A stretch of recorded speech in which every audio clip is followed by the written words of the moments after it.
Goditja e Iranit nga ana Shehbaz dhe Izraelit, tashmë edhe Britanisë, është një goditje në mënyrë se tjetër drejt për drejt për të fundosë kapacitetet ruse të luftës kundër Ukrainës. Dhe për të limitu potencialin në ngritje e rivalitetin ekonomik të Kinës. Këto dy janë, Irani është pika e cila duhet të disiplinohet në raport me interesat gjeopolitike amerikanët, mos paraqes kërcënim, sidomos për shtetin e Izraelit, sepse nuk mund të neglizhohen thirrjet, siç e tha presidenti Trump, në mënyrë të vazhdueshme prej mëngjesit deri në mbrëmje, duam zhdukjen e Izraelit, nga se nga fjalët shpesh, nëse plotësohen kushtet teknike atë nuk ka garancione që platformë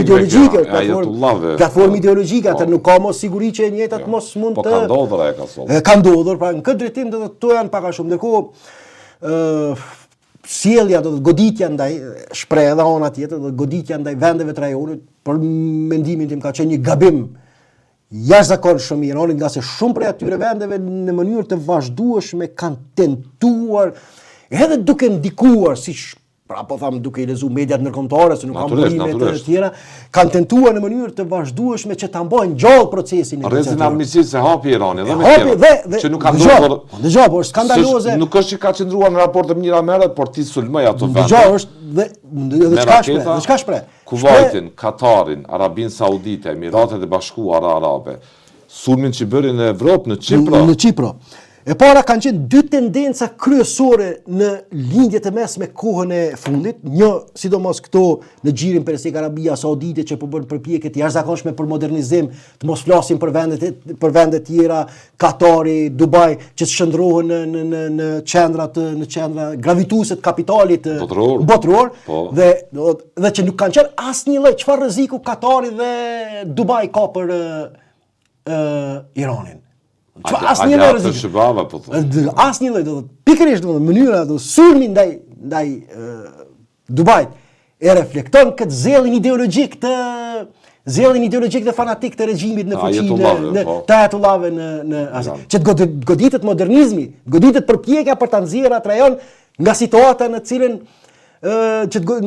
në cilën ka vegjetuar për kohë të gjatë. Është mundur ky presidenti ka studiuar je filozof, ka studiuar Kantin. Kanti në esencë demonstron rëndësinë peshën e lirisë së individit. Apo dhe të vlerave njerëzore.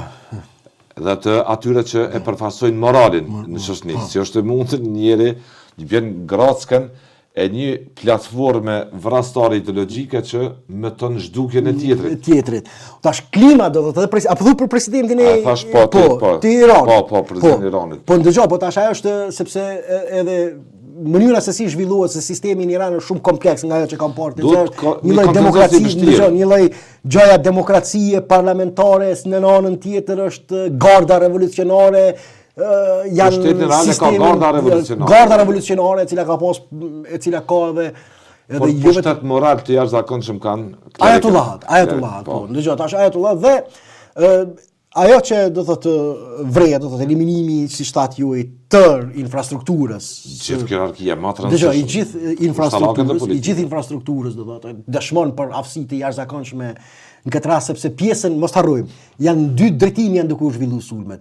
Shtetet e Bashkuara të Amerikës kanë qenë të fokusuara më tepër në infrastrukturën fizike dhe ushtarake, ndërkohë Izraeli ka qenë më i fokusuar në infrastrukturën politike dhe drejtuese dhe shkencore të Iranit. Dhe kjo flet domethënë për prezishtetin e jashtëzakonshëm të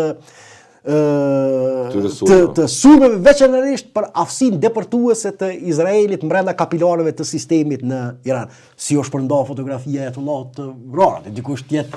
Dëgjoj, ka indikacione që Netanyahu i parë e ka marrë fotografinë e Ayatollahut.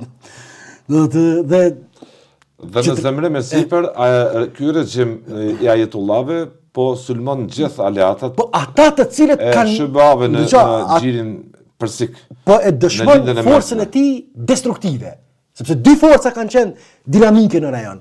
Përpjekjet e vendeve tjera arabe të Kuvajtit, të Bahreinit, të Katarit, që edhe përpjekjet e jashtëzakonshme, jo që ka nivel të kënaqshëm demokracisë, mirëmi vesh, por tash gjendja është ajo çfarë është, por përpjekjet që t'i hapet sa më shumë investimeve të kapitalit perëndimor, inteligjencës artificiale, zhvillimeve teknologjike dhe sulmi i Iranit ndaj këtyre vendeve që nuk ka impozuar asnjë lloj rreziku drejt për drejt por përkundrazi janë angazhuar diplomatisht në aspektin diplomatik maksimalisht në bashkëpunim me SBA që gjendet një zgjidhje diplomatike e tregon frustrimin e tij ndaj përpjekjeve për modernizim dhe zhvillim të rajonit.